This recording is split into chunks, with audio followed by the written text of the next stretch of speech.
अस्सलामुअलैकुम। आज हम आपको एक ऐसा शर्मनाक और हैरान कर देने वाला अजीब वाकया सुनाएंगे जिसे सुनकर आपके रोंगटे खड़े हो जाएंगे। यह कहानी है एक आशिक रीछ की, जो एक गांव की लड़की पर आशिक हो गया और उसके पेट और तलवों को चाटने लगा। उसने उस लड़की के साथ जो किया, उसे देख सारा गांव हैरान रह गया। जो लड़की पहले बचाव बचाव कर रही थी, बाद में उस रीछ से अलग भी नहीं होना चाह रही थी। यह कहानी बिल्कुल सच्ची है और काफी पुरानी भी है।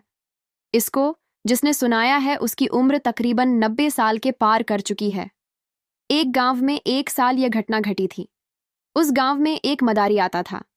जानवरों के खेल दिखाकर लोगों का दिल बहलाया करता था और अपनी रोजी रोटी कमाता था। उसके पास एक रीछ, एक बंदर और एक बकरी थी। पहले जमाने में खेल तमाशे दिखाकर ही लोग अपना दिल बहला लिया करते थे। मोबाइल का चलन तो था नहीं, काला टीवी तो था, मगर वह भी कहीं कहीं था। मदारी का काम उस इलाके में खूब चल निकला था। वह बंदर से कहता, बंदर उन सब लोगों को सलाम करो, तो बंदर झट माथे पर हाथ रखता और पूरी भीड़ यानी देखने वालों को सलाम करता था। कभी कभी एक टांग पर खड़ा होकर नाचता। लोग उसकी हरकतों को बड़े ध्यान से देखते। बकरी से कहता कि अपनी दोनों टांगें ऊपर उठा और दो पैरों पर खड़ी होकर दिखा। बकरी भी एकदम अपनी दोनों टांगें उठाकर दिखाती थी। मदारी के पास एक रीछ भी था। वह सारे जानवरों में सबसे खास था, जिसे देखने के लिए ज्यादा ही भीड़ इकट्ठी होती थी। वह मदारी का सिखाया हुआ था। बड़ा तगड़ा और झबरा रीछ था। मदारी रीछ को हुक्म देता और कहता कि लोगों को नाच नाच कर खूबसूरत नाच दिखा, तो मदारी के इशारे पर मस्त होकर रीछ नाचने लगता था। रीछ की नाक में एक नकेल डाल रखी थी, जो रस्सी की मदद से बंधी थी। मदारी उस रस्सी के जरिए से रीछ को काबू में करता था। मदारी अपना खेल वहां दिखाता था जहां आसपास ज्यादा मकान होते थे। एक बार गांव में घरों के बीच में वह मदारी तमाशा दिखा रहा था। उन घरों में बिल्कुल सामने जो घर था वह बहुत पुराना घर था। उसमें एक मियाँ बीवी रहते थे। उनकी शादी कुछ दिनों पहले ही हुई थी। वह लड़की उस घर में नई नई बहू आई हुई थी। वह भी मदारी के डमरू की आवाज सुनकर मकान की छत पर औरतों के साथ आ गई, क्योंकि छत पर गांव की छोटी बड़ी लड़कियां भी आ जाती थीं और अपनी अपनी छत से मदारी के जानवरों का तमाशा देखा करती थीं। वह बहू जो नई नई आई थी, उसका नाम शबाना था। बहुत खूबसूरत, ऊंचा लंबा कद, लंबे घने काले बाल, गोरा चिट्टा रंग। गांव में वह बहुत ही हसीन औरत थी। शबाना उसको मदारी के खेल तमाशे देखने का बड़ा ही शौक था। जैसे ही मदारी अपनी डुगडुगी बजाता हुआ दाखिल होता था, वह भी भागती हुई छत पर आ जाती और छत की मुंडेर के साथ लगकर खड़ी होकर मदारी के जानवरों का तमाशा देखती थी। शबाना की उम्र 18 या 20 साल की थी। लड़की का अब भी बचपना पूरी तरह से गया भी नहीं था। उसका बहुत मन करता था कि वह तमाशा देखे, मगर उसके शौहर ने उसे इतनी इजाजत नहीं दे रखी थी कि वह घर से कदम बाहर निकाले। यह एक सर्दी की शाम की बात है। उस दिन मदारी दोपहर में ही अपना खेल दिखाने गांव में अपनी जगह पहुंच गया। उसने अपनी डुगडुगी बजानी शुरू की। इधर उस लड़की शबाना ने जब मदारी की डुगडुगी की आवाज सुनी, तो वह अपनी छत की तरफ दौड़ कर आई। मदारी ने पहले बंदर का और फिर बकरी का तमाशा दिखाया। फिर उसने रीछ का तमाशा दिखाना शुरू कर दिया था। रीछ मस्त होकर नाच रहा था। शबाना भी रीछ को नाचते हुए देखकर बड़ी खुश हो रही थी। उसने ऐसे खेल तमाशे कभी अपने गांव में नहीं देखे थे, क्योंकि उसका मायका दूर दराज था।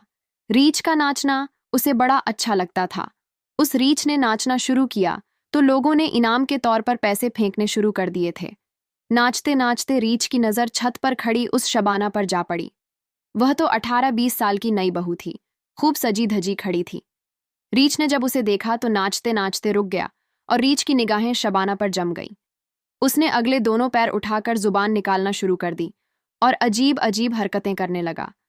वह रुककर उसे ही देखता रहा, जैसे वह उसकी कोई खास हो। उसका दिल लड़की पर आ गया था। मदारी ने समझा, शायद मेरा रीछ नाचते नाचते थक गया है, इसलिए उसने खेल खत्म होने के लिए कह दिया।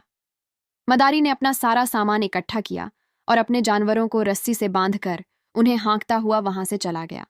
घर आकर मदारी ने रीछ को खाना दिया, लेकिन वह रीछ किसी गहरी सोच में डूबा हुआ था। जब वह रास्ते से गुजरता, उस लड़की की छत को बार बार देखता था। वो रीछ उस घर की तरफ मुड़ मुड़कर देख रहा था। वह मदारी भी उसी इलाके के पास बाहर खेत में बिताने के लिए वहीं ठहर गया। आधी रात हुई तो रीछ बेचैन हो गया। ऐसा लग रहा था उसे किसी की जरूरत हो। आज उसे नींद भी नहीं आ रही थी। रीछ बहुत परेशान था, लेकिन मदारी उसे देख देख कर उससे भी ज्यादा परेशान था। मदारी सोचता, आज इसे क्या हो गया? ये पहले तो ऐसी हरकतें कभी न किया करता था। फिर मदारी की आंख लग गई। रीछ ने अपनी रस्सी को काटनी शुरू कर दी। वह रस्सी काट कर भाग निकला। उसे अच्छी तरह शबाना के घर पता हो गया था। फिर वह रात में ही उस पुराने मकान के सामने पहुंच गया, जहां उसने छत पर उस खूबसूरत हसीन शबाना को देखा था। तो वह घर के दरवाजे के पास पहुंचा और फिर उसने दरवाजे को देखा और दरवाजे को चाटना शुरू कर दिया। अगले दोनों पैरों से दरवाजे को खोलने की कोशिश करने लगा, मगर दरवाजे पर अंदर से कुंडी लगी हुई थी। फिर रीछ ने दरवाजे पर पंजे मारने शुरू कर दिए। दरवाजे की आवाज सुनकर शबाना का शौहर उठकर बैठ गया। उसने सोचा कि इतनी रात में कौन हो सकता है, देखूं तो सही। वह दरवाजे के पास आया और बिना दरवाजा खोले ही पूछा, कौन है भाई? मगर बोल तो कोई नहीं रहा था, मगर दरवाजे के पीटने की आवाज लगातार आ रही थी।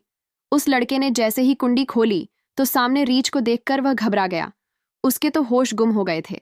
इससे पहले वह कुछ सोचता, रीछ ने एक जोरदार पंजा पहले तो शबाना के शौहर के मुंह पर दे मारा, जिससे शबाना का शौहर गिर गया, लेकिन तभी वह एकदम उठ गया। उसके बाद वह रीछ अंदर घुस गया। शबाना का शौहर दर्द से चीख पड़ा, लेकिन वह रीछ घर में घुस गया। लड़का दर्द से तड़पता हुआ पागलों की तरह रीछ के पीछे दौड़ा, मगर रीछ कमरे में दाखिल हो चुका था। रीछ ने शबाना को उठाया और वहां से चल पड़ा। रीछ अब बड़ा खौफनाक लग रहा था। उस रीछ को देखकर लड़के में जरा भी हिम्मत नहीं थी कि वह रीछ को रोक सके। रीछ शबाना को उठाकर कमरे से निकाला और बाहर जंगल की तरफ चला गया।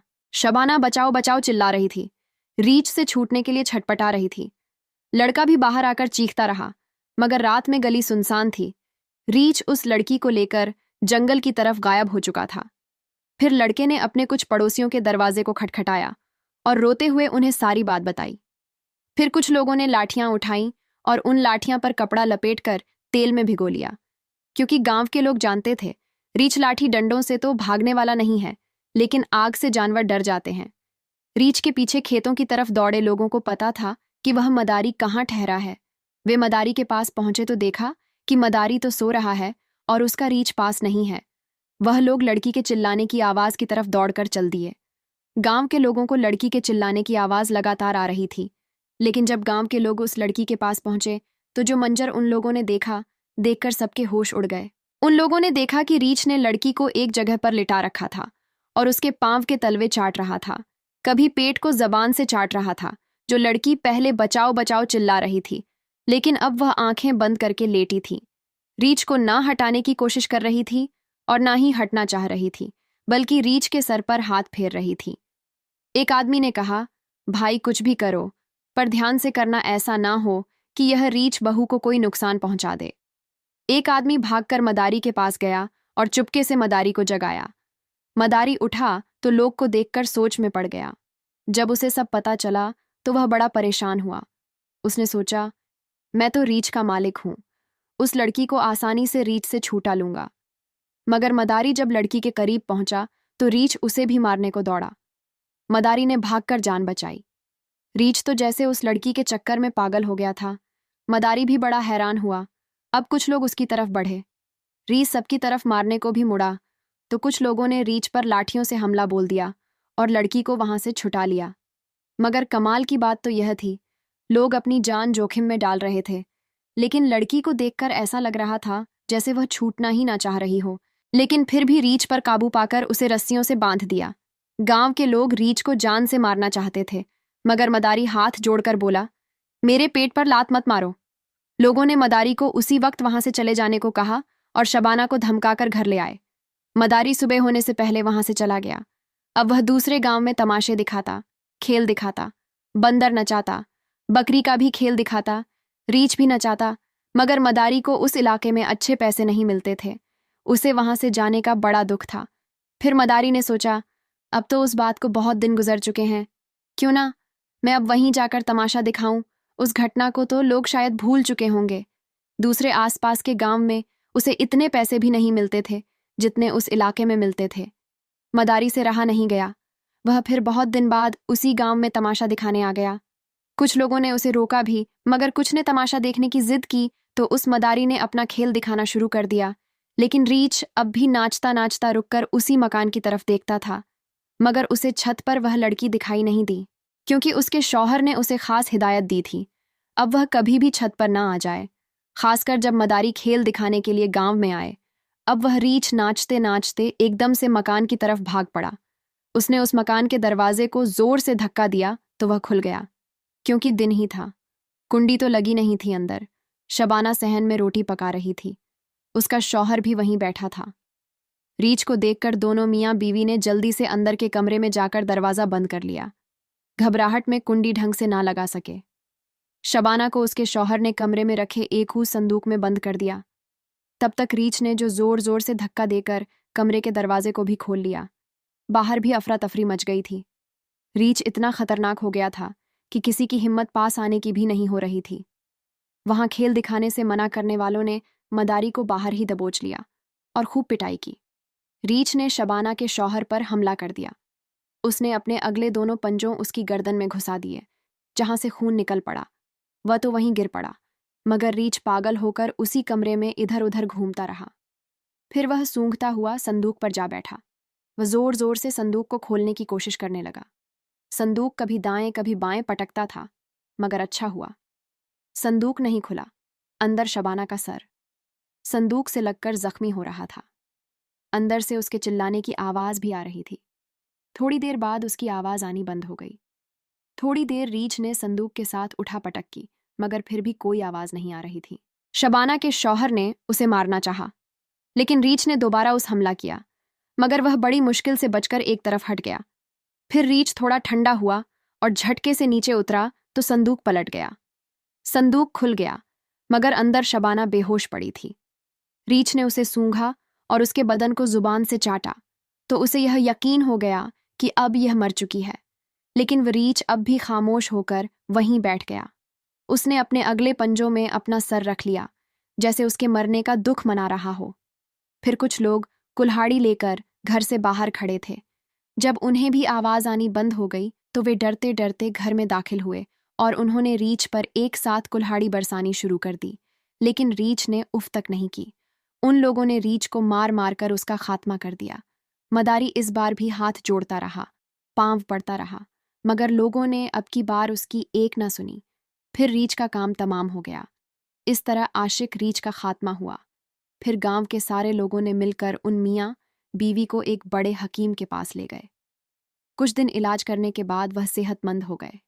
लेकिन शबाना के शौहर को पता चल चुका था। शबाना उस रीछ के पास से उस दिन आना नहीं चाह रही थी और वह इस बात पर उसको ताने भी देता था। कुछ दिन गुजरे थे। रीछ लोगों के ख्वाब में आता, उस लड़की के दरवाजे पर पंजे मारता। ऐसा ख्वाब बहुत से गांव वालों ने देखा। फिर एक जगह इकट्ठे होकर किसी के पास गए। उसने ने कहा, रीछ की जान उस लड़की के चक्कर में गई है। ये वाकया सारे गांव वालों ने अपनी आंखों से देखा था। रीछ की मोहब्बत सबको एक सबक दे गई कि जान देना आसान था, लेकिन जिस मोहब्बत हुई उसे छोड़ना मुश्किल था।